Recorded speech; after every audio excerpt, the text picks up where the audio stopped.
வணக்கம். வடலியின் இரவு நேர பிரதான செய்திகள். முதலில் தலைப்புச் செய்திகள்.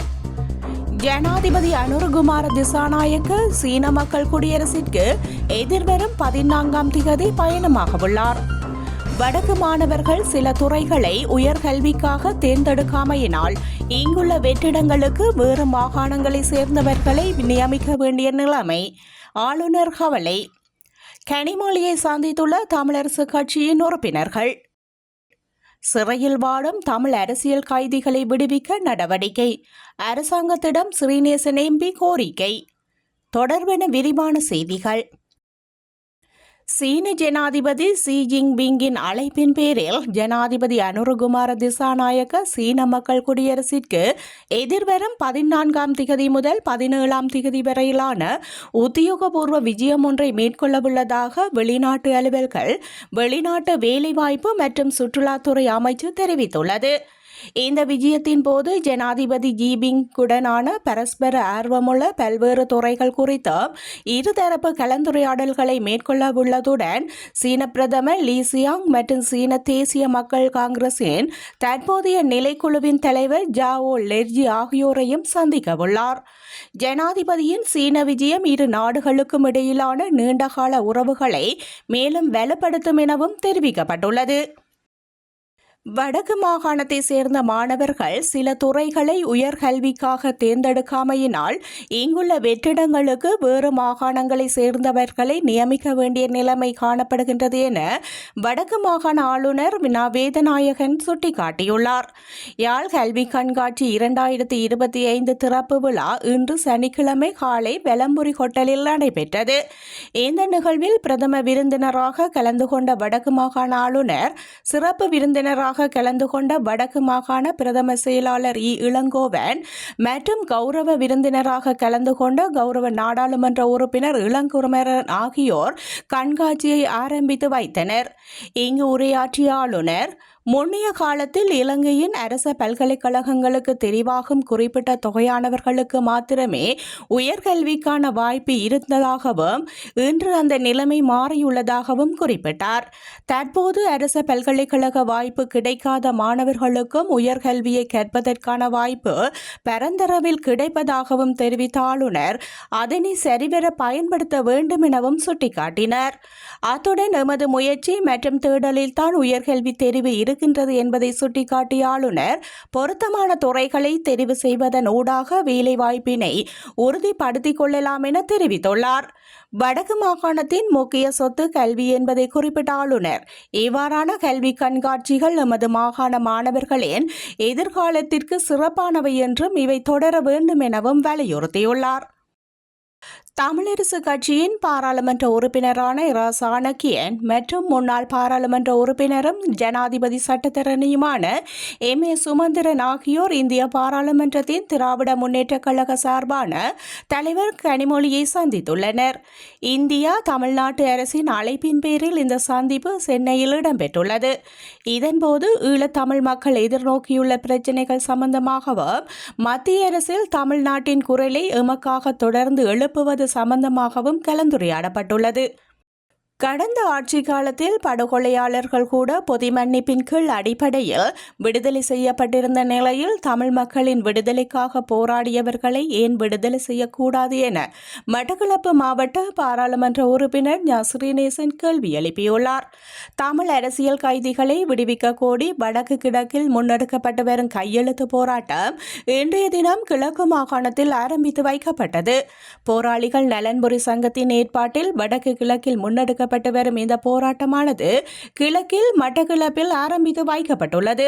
பயங்கரவாத தடை சட்டத்தின் கீழ் கைது செய்யப்பட்டு நீண்ட காலமாக தடுத்து வைக்கப்பட்டுள்ள அரசியல் கைதிகளையும் புனர்வாழ்வு அளிக்கப்பட்டு சமூகமயப்படுத்தப்பட்ட பின்னர் நீதிமன்றத்தினால் விடுதலை செய்யப்பட்ட பின்பும் மீண்டும் கைது செய்யப்பட்டு தடுத்து வைக்கப்பட்டுள்ள போராளிகளையும் புதிய அரசாங்கம் விடுவிக்க வேண்டும் என வலியுறுத்தியே இந்த போராட்டம் முன்னெடுக்கப்பட்டு வருகின்றது.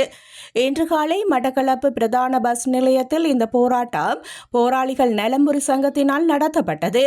போராளிகள் நலன்புரி சங்கத்தின் வவுனியா மாவட்ட இடைப்பாளர் செல்வநாதன் தலைமையில் நடைபெற்ற இந்த போராட்டத்தில் மட்டக்களப்பு மாவட்ட இலங்கை தமிழரசு கட்சி பாராளுமன்ற உறுப்பினர் ஸ்ரீநேசன், முன்னாள் பாராளுமன்ற உறுப்பினர் அரியநேந்திரன், தமிழ் தேசிய மக்கள் முன்னணியின் தேசிய அமைப்பாளர் தர்மலிங்கம் சுரேஷ், மாவட்ட அமைப்பாளர் குககுமார், சிவில் சமூக செயற்பாட்டாளர் எஸ் சிவஜோகநாதன் உட்பட பலர் கலந்து கொண்டுள்ளனர். இந்த போராட்டத்தின் போது மழைக்கும் மத்தியிலும் பெருமளவான மக்கள் ஆர்வத்துடன் வருகை தந்து கையெழுத்து போராட்டத்தில் பங்கு கொண்டமை குறிப்பிடத்தக்கது. கஷ்டப்பட்ட பிரதேசமாக இருந்தாலும் கல்வியின் மூலம்தான் அபிவிருத்தி அடையலாம், கல்வி இல்லாமல் எந்த இடமும் அபிவிருத்தி அடைய முடியாது என வடக்கு மாகாண ஆளுநர் ந. வேதநாயகன் தெரிவித்துள்ளார்.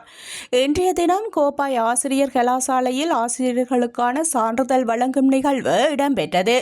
இதில் கலந்து கொண்டு கருத்து தெரிவிக்கும் போது அவர் இவ்வாறு தெரிவித்தார். ஆசிரியர்களது பணி முக்கியமானது. ஒரு மாணவன் சிறந்து நல்ல நிலையில் வருவதற்கு ஆசிரியர்களின் பணி முக்கியமானது. இன்று பல சேவை செய்யும் நிறுவனங்கள் மக்கள் மத்தியில் விரக்தி அடையக்கூடிய வகையில் உள்ளது. மக்களின் சேவையை செய்வதற்கு தயாராக இல்லை எனவும் அவர் தெரிவித்துள்ளார். அரசாங்கம் அரிசியை இறக்குமதி செய்ய அனுமதித்ததன் பின்னர் 1,67,000 மெட்ரிக் டன் அரிசி இலங்கைக்கு இறக்குமதி செய்யப்பட்டுள்ளதாக இலங்கை சுங்கம் அறிவித்துள்ளது. இதில் 66,000 மெட்ரிக் டன் சிவப்பு அரிசியும் 1,01,000 மெட்ரிக் டன் புழுங்கல் அரிசியும் உள்ளடங்குவதாக சுங்க ஊடக பேச்சாளர் சிவலி அருகொட தெரிவித்துள்ளார். அரிசியை இறக்குமதி செய்வதற்கான காலக்கெடு நேற்று நள்ளிரவு முதல் நிறைவடைந்துள்ளது. கடந்த டிசம்பர் மாதம் 4ஆம் திகதி முதல் 20ஆம் திகதி வரை அரிசியை இறக்குமதி செய்ய தனியார் துறைக்கு அரசாங்கம் முதலில் அனுமதி அளித்தது. அதற்கு முன்னர் டிசம்பர் 24ஆம் திகதி வெளியிடப்பட்ட வர்த்தமானி அறிவித்தலின் மூலம் காலக்கெடுவை மீண்டும் ஜனவரி 10ஆம் திகதி வரை நீடித்திருந்தமை குறிப்பிடத்தக்கது. கிளிநொச்சி கனகபுரம் மாவீரர் துயிலுமில்லம் முன்பாக அமைதியின்மை ஒன்று ஏற்பட்டுள்ளது.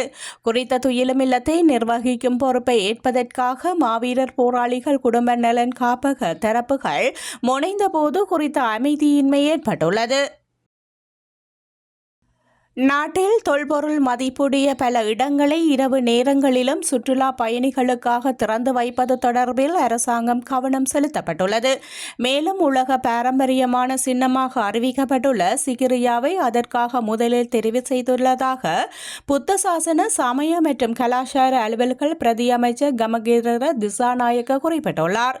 அதன்படி சிகிரியா இரவு நேரங்களிலும் உள்ளூர் மற்றும் வெளிநாட்டு சுற்றுலா பயணிகளுக்காக திறந்து வைக்கப்பட உள்ளது.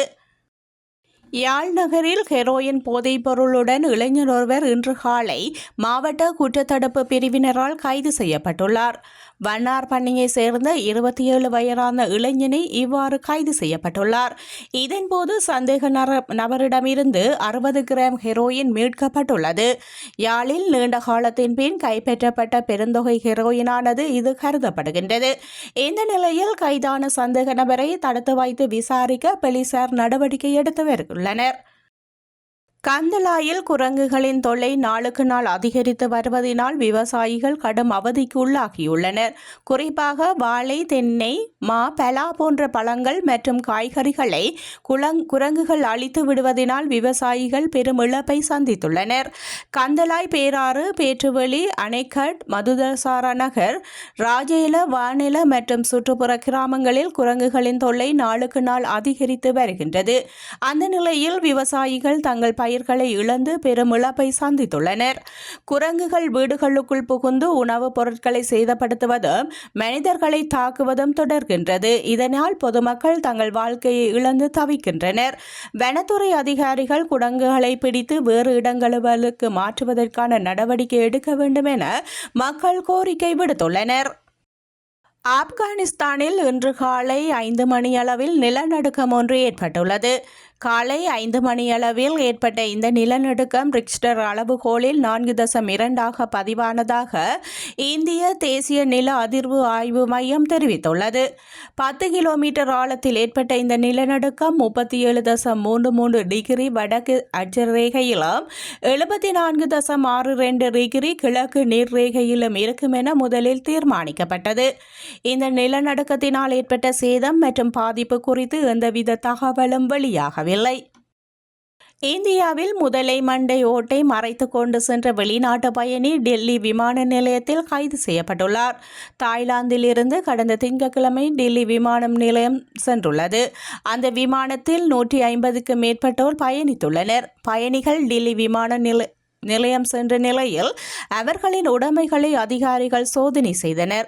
அப்போது ஒரு பயணியின் பையிலிருந்து 777 கிராம் எடையுள்ள முதலை மண்டையோடு கைப்பற்றப்பட்டுள்ளது. இதையடுத்து விசாரணைகளை நடத்திய அதிகாரிகள் முதலை மண்டையோட்டை மறைத்து கொண்டு வந்த கனடா நாட்டு பயணியை கைது செய்துள்ளனர். அவரிடம் நடத்தப்பட்ட விசாரணையில் முதலை மண்டையோட்டை தாய்லாந்திலிருந்து வாங்கி வந்ததாக தெரிவித்துள்ளார். இந்த சம்பவம் தொடர்பாக அதிகாரிகள் தொடர்ந்தும் விசாரணைகளை நடத்தி வருகின்றனர். இலங்கை மற்றும் நியூசிலாந்து அணிகளுக்கு இடையிலான 3வது இறுதியுமான போட்டியில் இலங்கை அணி 140 ஓட்டங்களால் இமாலய வெற்றியை பதிவு செய்துள்ளது. போட்டியின் நாணய சுழற்சியில் வெற்றி பெற்ற இலங்கை அணி முதலில் துடுப்படுத்தாட தீர்மானித்தது. அதன்படி முதலில் துடுப்படுத்தாடிய இலங்கை அணி நிர்ணயிக்கப்பட்ட 50 ஓவர்கள் நிறைவில் 8 விக்கெட்டுகளை இழந்து 290 ஓட்டங்களை பெற்றுக்கொண்டது. இலங்கை அணி சார்பில் பெத்தும் நிசங்க அதிகபட்சமாக 66 ஓட்டங்களை பெற்றுக்கொண்டார். குசல் மெந்திஸ் 54 ஓட்டங்களையும், ஜெனித் திலியனகே 53 ஓட்டங்களையும் மற்றும் கமிந்து மெந்திஸ் 46 ஓட்டங்களையும் பெற்றுக்கொண்டனர். பந்து வீச்சில் மேட் ஹென்றி 4 விக்கெட்டுகளை வீழ்த்தினார்.